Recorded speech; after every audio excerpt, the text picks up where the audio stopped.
155대의 항공기가 동시에 떴습니다. 2,000파운드짜리 폭탄 100발이 쏟아졌고요. 1,400억 원짜리 수송기 2대를 직접 폭파시켰어요. 이 모든 게 단 한 사람을 위해서였습니다. 860억 원짜리 전투기가 떨어진 날, 미국은 그보다 몇 배나 더 많은 돈을 써서 사람을 구했어요. 도대체 이 사람한테 뭐가 있길래 이렇게까지 한 걸까요? 2026년 4월 3일 이란 상공에서 격추된 F-15E 조종사의 48시간을 따라가 보겠습니다. 여러분, 공대공 전투에서 104승 무패, 50년 동안 하늘에서 진 적이 한 번도 없는 전투기가 있어요. F-15 걸프전에서만 30상대를 격추했고 미그 29든 미라주든 상대가 안 됐습니다. 근데 4월 3일 땅에서 올라온 미사일에 떨어졌어요. 5주간의 전쟁에서 이란 방공망이 격추한 최초의 미군 유인 전투기입니다. 하늘에서는 무적이었는데 땅에서 날아온 한 발에 끝난 겁니다. 전투기가 미사일에 맞으면 조종사한테 주어지는 시간은 2초예요. 사출 레버를 당기는 순간 머리 위 캐노피가 폭발하고 로켓이 점화되면서 몸이 하늘로 쏘아 올려집니다. 이때 몸에 가해지는 충격이 최대 20G입니다. 놀이공원 롤러코스터의 10배에 달하는 힘이 등뼈를 관통하는 거예요. 사출에 성공해도 3명 중 1명은 척추를 다칩니다. 살아남으려고 탈출하는 그 순간에 몸이 부서질 수 있다는 겁니다. F-15E는 앞좌석의 조종사, 뒷좌석에 무기체계 장교 WSO가 타요. 두 사람이 한 팀입니다. 2명이 사출했어요. 하늘로 튕겨 나온 뒤 낙하산이 펼쳐졌습니다.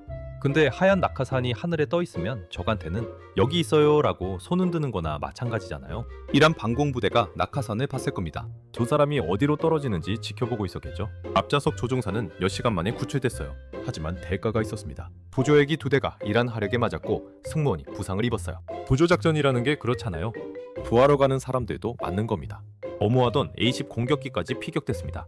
이 조종사는 피격된 비행기를 포기하지 않고 쿠웨이트 영공까지 끌고 간 뒤에야 사출해서 구조됐어요. 뒷좌석 WSO는 발견되지 않았습니다. 여기서부터 48시간이 시작돼. 같은 날 F-15 격추와는 별개로 또 다른 A-10이 호르무즈 해협 인근에서 피격됐어요. 하루에 전투기 2대. 전쟁이 달라지고 있었습니다. 근데 미국이 진짜 급했던 건 따로 있었어요. 이 사람이 고위 장교였거든요. 보통 그 계급이면 책상 앞에 앉아있을 나이인데 이 사람은 여전히 전투기를 타고 있었어요. 그런 사람이 지금 이란 영토 깊숙한 산악지대에 혼자 떨어져 있는 겁니다. 부상을 입은 채로요. 전투기 조종사 머릿속에는 그날의 작전 계획이 통째로 들어있습니다. 어디를 공격할 건지, 몇 시에, 어떤 경로로, 아군은 어디에 배치되어 있는지, 거기에 암호화 코드와 적 레이더의 취약점까지. 고위 장교면 작전 전체의 큰 그림을 아는 사람이에요. 이 사람 하나를 잡으면 미군 작전의 밑그림을 통째로 얻는 겁니다. 근데 정보만이 아니에요. 1991년 걸프전 때 격추된 미군 조종사들이 이라크 TV에 끌려 나온 적이 있어요. 멍든 얼굴로 전쟁은 잘못이었다고 읽었는데 대본을 읽는 거였죠. 이 영상이 전 세계에 퍼졌습니다. 1960년엔 소련이 미군 U-2 조종사를 잡고 거의 2년을 끌며 소련 스파이와 맞교환했어요. 조종사 한 명이 국가 간 거래에 패가 된 겁니다. 적한테 조종사는 사람이 아니라 카드거든요. 정보 카드, 선전 카드, 협상 카드. 이란은 지금 이 3장의 카드를 쫓고 있었어요. 이란이 현상금을 걸었습니다. 미군 조종사를 산채로 잡아오라. 이 산 어딘가에 고위 장교가 숨어있고 수천 명이 그를 찾고 있었습니다. 당연히 전 세계 뉴스를 탔죠. WSO는 발이 땅에 닿자마자 움직였어요.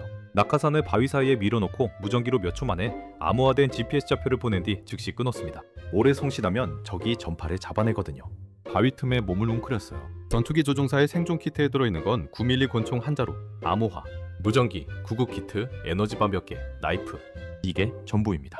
적국 한복판에서 이걸로 버텨야 해요. 그가 이 순간을 위해 준비하건 약 17일간의 SER이 훈련이었습니다. 생존, 회피, 저항, 탈출.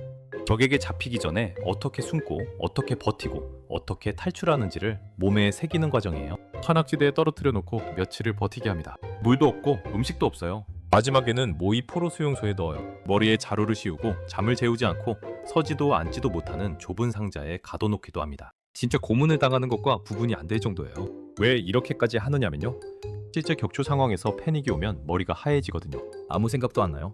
근데 이미 한번 겪어본 사람은 달라요. 생각보다 몸이 먼저 움직입니다. 낙하산을 숨기고 무전을 쏘고 숨을 곳을 찾고 머리가 아니라 근육이 기억하는 겁니다. 이 과정의 탈락률이 80%가 넘어요. 그리고 지금 이란 산속에서 그 훈련이 실전으로 작동하기 시작한 겁니다. 이게 실전에서 진짜 작동할까요? 31년 전에 똑같은 일을 겪은 사람이 있어요. 1995년 6월 보스니아 상공 스콧 오그레이드 대위에 F-16이 순찰 비행 중이었습니다. 세르비아군이 기다리고 있었습니다. 레이더를 껐다 켰다 하면서 F-16이 바로 머리 위에 올 때까지 참았어요.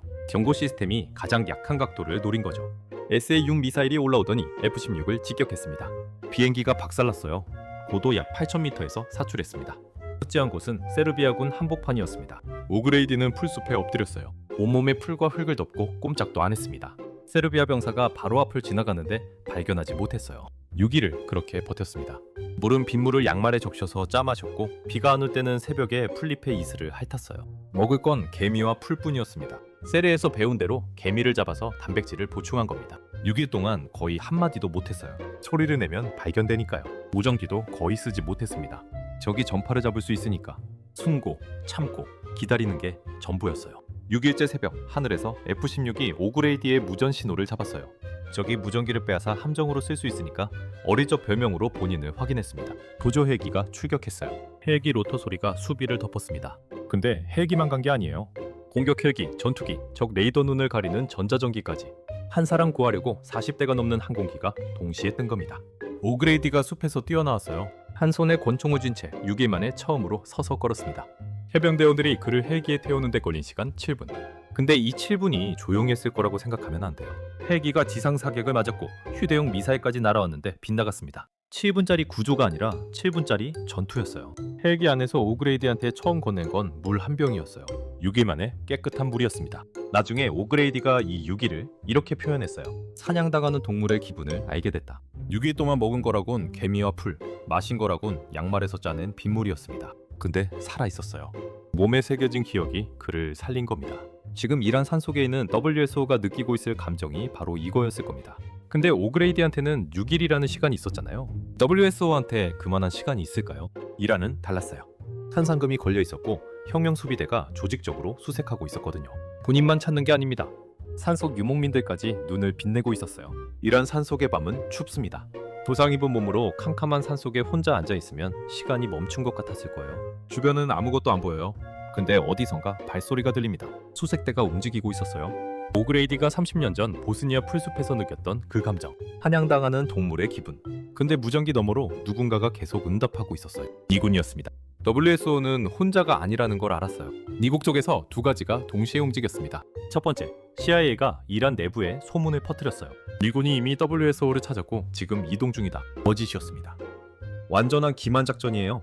낚시할 때 찌를 반대쪽에 띄워놓고 진짜 낚싯줄은 이쪽에 들이우는 것처럼 이란의 수색병력을 엉뚱한 방향으로 끌어당긴 거예요. 보도에 따르면 이 기만 작전이 이란 수색병력에 상당한 혼란을 일으켰다고 합니다. 그 사이 구조팀이 투입됐습니다.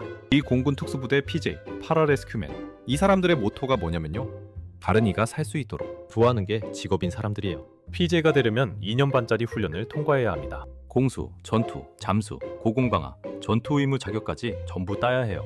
왜 이렇게 많은 걸 요구하느냐면 적진에서 총을 쏘면서 동시에 부상당한 조종사한테 응급처치를 해야 하거든요. 전투원이면서 의료진. 이 두 가지를 동시에 해내는 사람을 뽑으려니 100명이 시작하면 80명이 탈락합니다. 미군 특수부대 중에서도 가장 높은 탈락률이에요. 이 사람들이 목숨을 걸고 적진에 들어가는 겁니다. 한 사람을 위해서요. 나이트 스토커라고 불리는 160 특수작전 항공연대가 동원됐어요. 어둠 속에서 작전하는 게 전문인 부대입니다.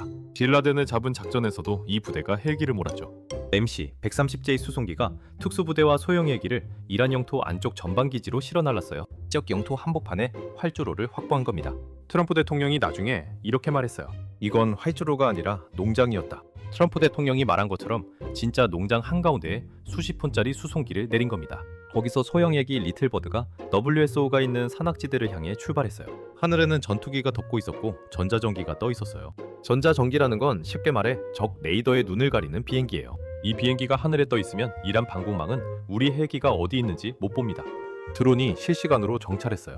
WSO 근처 3km 이내로 접근한 이란 병력을 타격했고 B-1 폭격기가 2000파운드 폭탄 약 100발을 쏟아부었습니다. 도로를 끊고 혁명 수비대 주둔지를 때린 거예요. 근데 추출 지점에서 이란 혁명 수비대와 마주쳤어요. 대규모 교전이 벌어졌습니다. 베트남에서 한 명을 구하러 갔다가 11명을 더 잃었던 그 기억이 스쳤을 겁니다. 이번에도 그렇게 될 수 있었어요. 미군이 맹렬한 화력을 퍼부었습니다. 구조대원들은 멈추지 않았어요.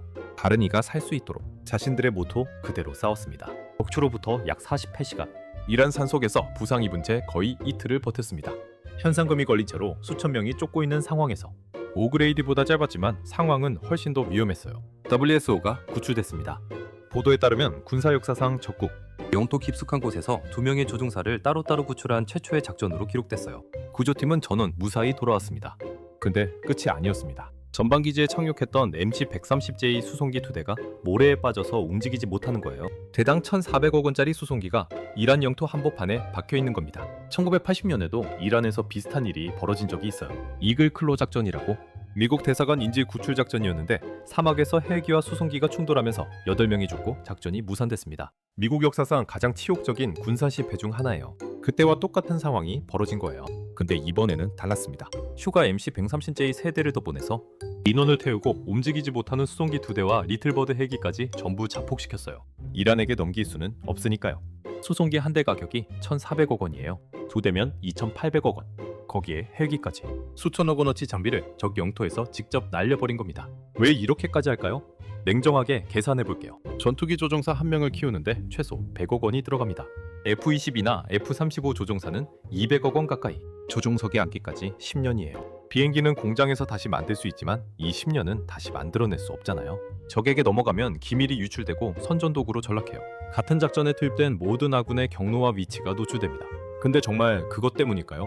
한번 생각해보세요. 전투기 조종석의 안기까지 10년이에요. 첫 솔로 비행날 떨리던 손, 첫 야간 출격, 수백 시간의 시뮬레이터. 비행기는 공장에서 다시 만들 수 있잖아요. 근데 이 10년을 다시 만들어내는 건 불가능합니다. 그리고 가장 큰 이유가 있어요. 조종사들이 나를 버릴 수도 있다고 생각하는 순간 위험한 임무에 자원하는 사람이 사라져요. 아무리 좋은 전투기가 있어도 그걸 몰고 적진에 들어갈 사람이 없으면 의미가 없잖아요. 역사적으로 군대들이 이미 깨달은 사실입니다. 격추된 조종사를 구하면 살아남은 조종사들이 더 과감하게 날았다는 거예요. 부조는 의리가 아닙니다. 가장 냉철한 전략이에요.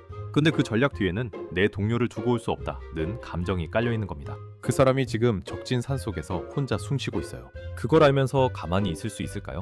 이런 일이 벌어질 수 있다는 걸 알면서도 조종석에 앉는 사람들이 있어요. 그들이 그럴 수 있는 건 내가 떨어지면 반드시 구하러 온다는 믿음 때문입니다. 1999년 스텔스기 F-117이 격추됐을 때 조종사 제코 중령은 배수로에 웅크린 채 8시간을 버텼어요. 수색 대가 수백 미터까지 다가왔습니다.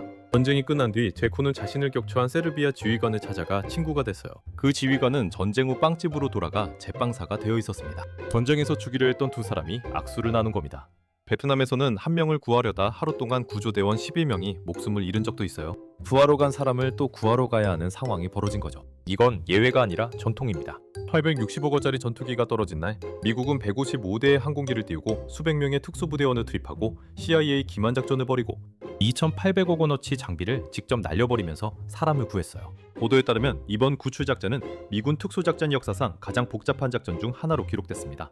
1995년 오그레이디 때 40대 넘는 항공기가 한 사람을 위해 움직였던 것처럼 31년이 지난 지금도 같은 원칙이 작동하고 있는 거예요. 30년 전 보스니아 숲에서 구조된 오그레이디가 한 마리 있습니다. 미군이 여러분을 신경 쓰지 않는다고 생각하신다면 틀렸습니다.